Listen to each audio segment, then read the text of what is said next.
Hey supporters, Mr. Informer is here. So guys, Spiderman Homecoming trilogy ने एक character build किया जो spider verse के बेस्ट कैरेक्टरों में से एक कहलाया गया, जो है अपना जेकब बेटलिन एके नेड लीड्स, जो अपने पीटर पार्कर का बेस्टी है। एक ऐसा बेस्ट फ्रेंड जो पीटर पार्कर की हर मुसीबत में मदद करता है। पहले से ही नेड अपने रूम में आराम से चेयर पर बैठ के ही मदद करता है, बट मदद तो करता है। जहाँ नेड सपोर्टिव है, केयरिंग है एंड फनी है। ओवरऑल एक ऐसा बेस्ट फ्रेंड जो हर एक बेस्ट फ्रेंड को होना चाहिए। बट शायद नेड की अच्छाइयों का भंडार मेरे ख्याल से ज्यादा लंबे टाइम तक टिकने वाला है नहीं, क्योंकि आज मैं आपको बताऊंगा स्पाइडरमैन नो वे होम में 3 ऐसे साइन जो इशारा कर रहे हैं कि आगे जाके शायद नेड एक विलन में तब्दील हो सकता है। और यही सारी डिटेल्स आज आपको अपनी मैं इस वीडियो में बताऊंगा। एंड विदाउट वेस्ट एनी कीमती time, let's get figure out. तो अगर हम कॉमिक बुक पर वापस जाएं, जहां मल्टीवर्स के जरिए हमें बहुत सी अलग अलग स्टोरी लाइन्स देखने को मिलती हैं, और उनमें से ही एक स्टोरी लाइन में अपना नेड हॉबगॉब्लिन बनता है। बट एमसीयू हमेशा कॉमिक बुक की स्टोरी काफी डिफरेंट रखता है अपनी मूवियों से लेके।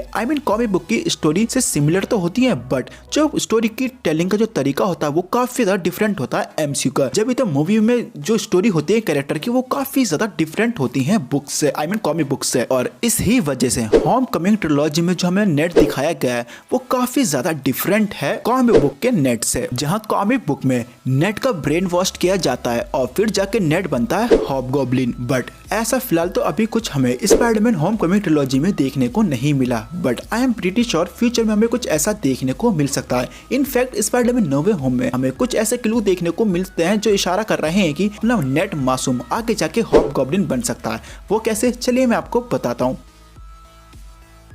सो guys, Spiderman no way home की स्टार्टिंग में जब MJ, Ned and Peter Parker Sanctum Sanctorum में आते हैं, जहां नेड डॉक्टर स्ट्रेंज से कहता है कि उसकी ग्रैंड मदर को हमेशा से लगता था कि उनके पास मैजिक है। इसकी बातों को डॉक्टर स्ट्रेंज मजाक में ले जाते हैं और साथ ही में हम भी। बट बाद में हमें नेड की उन बातों का मतलब समझ आता है जब नेड डॉक्टर स्ट्रेंज की सीलिंग रिंग से एक पोर्टल खोलता है। इसका मतलब नेड में भी कुछ मैजिक छुपा पड़ा है और नेड पोर्टल एक बार नहीं 2-3 बार खोलता है। और साथ ही में नेड एक डायमेंशन का भी पोर्टल खोलता है। और नेड एक अलग डायमेंशन का पोर्टल जब खोलता है, एंड में जब लिजार्ड एमजे और नेड के पीछे पड़ा हुआ होता है, तो नेड एकदम से एक पोर्टल खोलता है जिसमें से डॉक्टर स्ट्रेंज बाहर निकलते हैं। और डॉक्टर स्ट्रेंज तो ड्यूलर डायमेंशन में फंसे हुए होते हैं, जो नेड अच्छा गलती से ही उसको पता नहीं होगा, बट वो एक अलग डायमेंशन का पोर्टल खोलता है जिसमें से बाहर निकलते हैं डॉक्टर स्ट्रेंज। और जब डॉक्टर स्ट्रेंज आते हैं तो वो पूछते भी है किसने किया, जिसका कुछ ना कुछ तो मतलब होगा, क्योंकि डॉक्टर स्ट्रेंज को भी पोर्टल खोलने के लिए काफी मेहनत करनी पड़ी थी। यहाँ बस नेड ने ऐसे ही खोल दिया। इतनी ज्यादा प्रैक्टिस नहीं करी। और इसका भी जरूर कुछ ना कुछ तो मतलब होगा, क्योंकि एमसीयू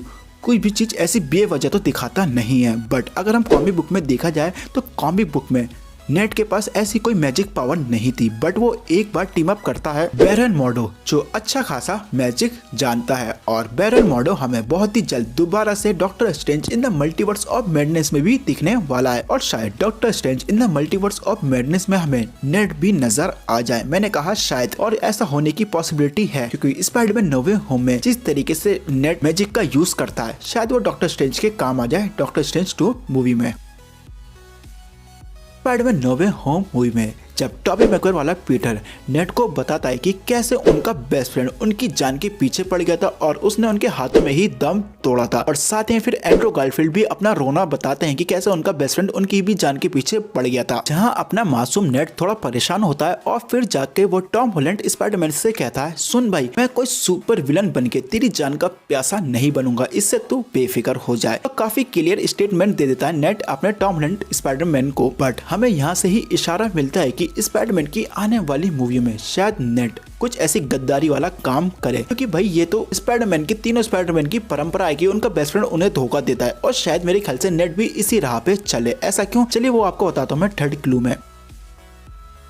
जैसे कि नेड पीटर पार्कर से प्रॉमिस करता है कि वो कोई सुपर विलन बन के पीटर पार्कर की जान का प्यासा नहीं बनेगा। But Spider Man no way home की एंडिंग में हम देखते हैं जहां डॉक्टर स्ट्रेंज सबके दिमाग में से पीटर पार्कर की जो मेमोरी है वो पूरी तरीके से इरेज कर देते हैं। और अब इस टाइम नेड नहीं जानता कौन है पीटर पार्कर और कौन है स्पाइडरमैन, यहाँ तक कि वो अपना प्रॉमिस भी नहीं जानता। और यहीं से हमें इशारा मिलता है कि आगे जाके शायद नेड हॉबगॉब्लिन बन सकता है। शायद स्पाइडरमैन की जो आने वाली मूवियां, उनमें शायद नेड हॉबगॉब्लिन बने और अपने बेस्ट फ्रेंड की जान का प्यासा बन जाए, तो स्पाइडरमैन के बेस्ट फ्रेंड्स की आदत है। और जिस तरीके से स्पाइडरमैन नो वे होम में नेड को लेके ये चीजें टीज की जा रही हैं, उससे तो साफ यही लग रहा है कि सोनी स्टूडियो नेट को लेके भी कुछ बड़ा प्लान कर रहा है। तो शायद स्पाइडरमैन की अपकमिंग मूवी में शायद नेट हमें हॉबगॉब्लिन बनता हुआ नजर आए। क्या ही पता नेट के ऊपर कोई सोलो मूवी ही आ जाए, क्योंकि इस टाइम सोनी स्टूडियो जो स्पाइडरवर्स से रिलेटिव जो काफी सारे कैरेक्टर्स हैं उन पे सोलो मूवियां बना रहा है या सीरीज। शायद नेट के साथ भी कुछ ऐसा करे सोनी स्टूडियो। बट इतना तो पता है कि नेट को लेके कुछ ना कुछ तो प्लानिंग जरूर ही कर रहा है सोनी या Marvel. And in future net lead से रिलेटिव कोई भी अपडेट्स निकल कर आती हैं तो वो अपडेट भी मैं आपको अपने चैनल पे जरूर दूंगा। बट उसके लिए आपको इस चैनल को सब्सक्राइब करना, साथ ही बेल आइकन जरूर दबाना और आप मुझे कमेंट करके अपनी राय देना तो बिल्कुल भी मत भूलिएगा। और अगर आपके हॉलीवुड मूवी से रिलेटिव कोई भी डाउट है तो आप मुझे इंस्टाग्राम पे डीएम करके पूछ सकते हैं। हाँ, मैं रिप्लाई फास्ट देता हूँ। सो गाइस, मिलता हूँ अगली वीडियो में कोई नए टॉपिक के साथ।